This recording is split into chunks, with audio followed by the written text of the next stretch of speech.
Olá, nós estamos aqui hoje para apresentar o nosso trabalho, Literatura e Letramento como janela para si e para o mundo, pensar a educação pública como uma escola da Baixada Fluminense. A nossa equipe é composta pela coordenadora Clarissa, que é professora adjunta na Faculdade de Educação da Baixada Fluminense, da Universidade do Estado do Rio de Janeiro. E faz parte dessa equipe também Dara Marcela, que é bolsista do projeto, e eu, Andréia Coentro, também bolsista. Nós somos graduanda do curso de Pedagogia. Projeto de extensão. Esse projeto ele tem atividade como uma proposta da ação de projeto de extensão de movimentos sociais, Diferença Educação, da Faculdade de Educação da Baixada Fluminense, da Universidade do Estado do Rio de Janeiro. É um projeto que busca promover o protagonismo de sujeitos periféricos. Atividade. O presente trabalho, o objetivo é compartilhar uma experiência extensionista com turma de quarto e quinto anos em uma escola pública periférica do Rio de Janeiro, nomeada Escola Professora Mariana Nunes Passos. As atividades mensais oferecidas durante o ano letivo de 2023 têm também como objetivo o desenvolvimento da língua escrita e uma perspectiva interdisciplinar, tendo como enfoque questões ético-raciais e a garantia da representatividade dos recursos utilizados e nas discussões em sala, já que sentir-se representado é parte importante da constituição de si. A cada ida, é selecionada uma obra de literatura infantil a ser lida para as turmas que inspire uma produção textual e a sua representação gráfica. Foi de forma proposital que os anos quarto e quinto ano foram escolhidos, já que esses anos mais avançados, a literatura fica invisibilizada. Nós trabalhamos para que as crianças sejam sujeitos críticos e trabalhamos a literatura como dispositivo de imaginação e criatividade. E que a literatura também seja janela para o mundo e um espelho como reflexo nas narrativas, com figuras de representações de identidade em comum. Oi, meu nome é Dara Marcela. E eu vou estar falando um pouco dos livros trabalhados e atividades realizadas dentro da escola, da escola Professora Mariana Nunes Passos, que o projeto promoveu. O nosso projeto, ele busca problematizar o caráter instrumental e objetificado da leitura dentro da formação escolar, percebendo que o uso da literatura como instrumento avaliativo é um dos fatores que desestimulam e afastam as crianças do hábito de leitura, tendo em vista que Styler nos lembra que toda tentativa de impor a leitura à força acaba por tirar a força de quem lê. Então, pensando nisso, a cada ida é escolhida um livro de literatura infantil para ser apresentado e seguido por uma atividade que encoraje a utilização da imaginação e da criatividade, visto que, para Vygotsky, a imaginação não é um divertimento ósseo da mente, uma atividade suspensa no ar, mas uma função necessária. Então, eu vou falar um pouco das obras que a gente apresentou e as suas narrativas, correlacionando as atividades propostas a partir de cada leitura, feita com as crianças. A primeira obra que eu vou estar falando é A Cor de Coraline, que parte de debate da Coraline, quando ela ouviu o Pedrinho, um amigo seu, que fez uma pergunta que ela achou muito difícil. E empresta o lápis de cor de pele. Ela ficou com aquilo na mente e aí começa a partir a narrativa. A gente decidiu trabalhar essa narrativa pensando nas diferentes tons de peles e etnias raciais dentro da sala de aula. Então, propomos essa atividade para as crianças. Elas faziam um autorretrato de si próprias e a gente forneceu diversos materiais, como giz de cera, lápis de cor de diversos tons de pele, sejam marrons claros ou até dos marrons mais escuros. E a partir dessa representação delas, elas iam se identificar e se autorretratar da maneira que elas se enxergavam, apropriando da sua identidade. Pensando nisso e seguindo uma linha, a gente começou a trabalhar com O Severino Faz Chover, escrito por Ana Maria Machado, ilustrado por Ellen Pestley.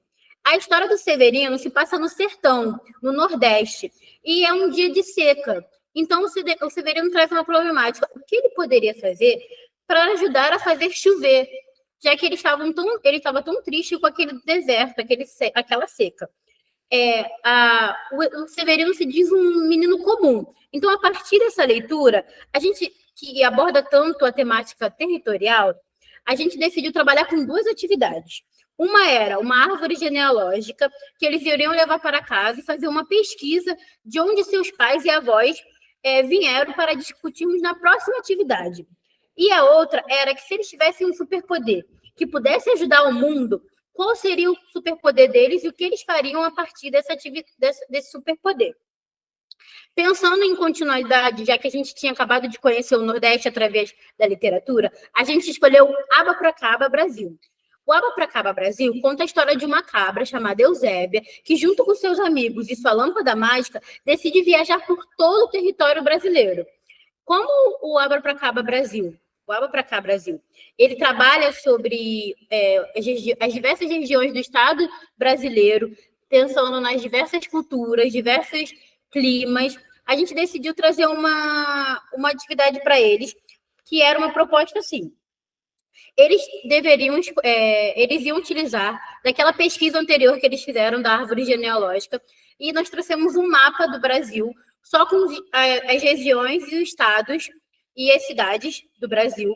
E dentro desse mapa, eles iam, com um coraçãozinho, sinalizar onde é que seus pais e seus avós vieram, e também sinalizar de onde eles vieram. Assim, a gente trabalhava o pertencimento, a ideia de território, a ideia de cultura.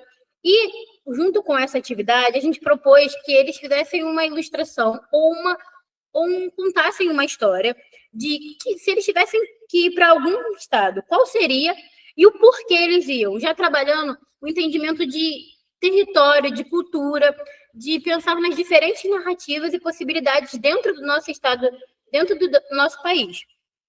Seguindo a mesma linha do Abapracaba Brasil, a gente começou a trabalhar com o Abapracaba no mundo. Agora, a Eusébia, ela não ia mais viajar só o território brasileiro, ela ia viajar todos os continentes do mundo. Então, pensando nisso, a gente continuou trabalhando as mesmas coisas com as crianças, só que agora de uma maneira expandida. Era ampliando o conhecimento e expandindo o senso territorial deles, descobrindo novas culturas, novos costumes, a partir da leitura, explorando o entendimento de mundo que eles têm. Nessa atividade, a gente decidiu continuar com a mesma ideia. Era eles desenharem um lugar que eles queriam ir no mundo, ou escreverem, e, a partir disso, dizer o porquê, entendendo que as crianças são, sim, produtoras e receptoras de conhecimento e de culturas, e elas se adaptam a cada cultura que é proporcionada para elas, se a gente permitir. Depois de trabalhar com uma Abapracaba no mundo, a gente já tinha ido no Brasil e a gente já tinha ido no mundo. Decidimos parar na África, no continente africano, com o Obax. O Obax se passa no continente africano e conta a história de Obax, uma menina sensível que adorava compartilhar histórias. Um dia, nessas contações de histórias, as pessoas não acreditaram na sua história. Então, Obax decide participar numa aventura para provar a veracidade de suas histórias. Com a história de Obax, junto com a ajuda das professoras da escola, que já tinham trabalhado anteriormente com o continente africano com as crianças, nós propomos uma atividade diferente. Dividimos eles em 3 grupos. Esses 3 grupos ficaram com cada uma das meninas da equipe, como mediadora. A intenção era eles criarem uma história. O objetivo da história era a história precisava se passar no continente africano, e a história precisava ter uma situação-problema com uma resolução. A ideia era que eles junto, como uma comunidade de aprendizado, como diz Bell Hooks, eles pudessem criar um senso de coletividade, de ajuda, e perceber a importância de cada indivíduo dentro de um grupo e dentro de uma sociedade. Sendo assim, a escolha do acervo literário a ser utilizado busca uma diversificação do protagonismo de personagens e da maneira que as crianças tenham acesso a narrativas plurais. Como já dizemos no trabalho, sentir-se representado é a parte importante da constituição de si. As atividades ajudam as crianças a colocarem no papel de protagonistas, de criadoras de soluções, encorajando a imaginação e a criatividade, dando liberdade e autonomia para elas se tornarem sujeitos de desenvolvimento a partir de suas próprias ideias. Como Roots, apostamos em uma educação antirracista, do qual floresça o respeito e a pluralidade das histórias, de raízes, do modo de ser e estar no mundo, levando em consideração a presença e a importância de cada indivíduo dentro da sociedade. Aqui eu vou passar algumas das atividades realizadas, que para vocês poderem ver, que foram as atividades realizadas na escola, com as crianças, e esses são alguns dos nossos referenciais do nosso trabalho. Muito obrigada, e qualquer dúvida é só mandar um e-mail.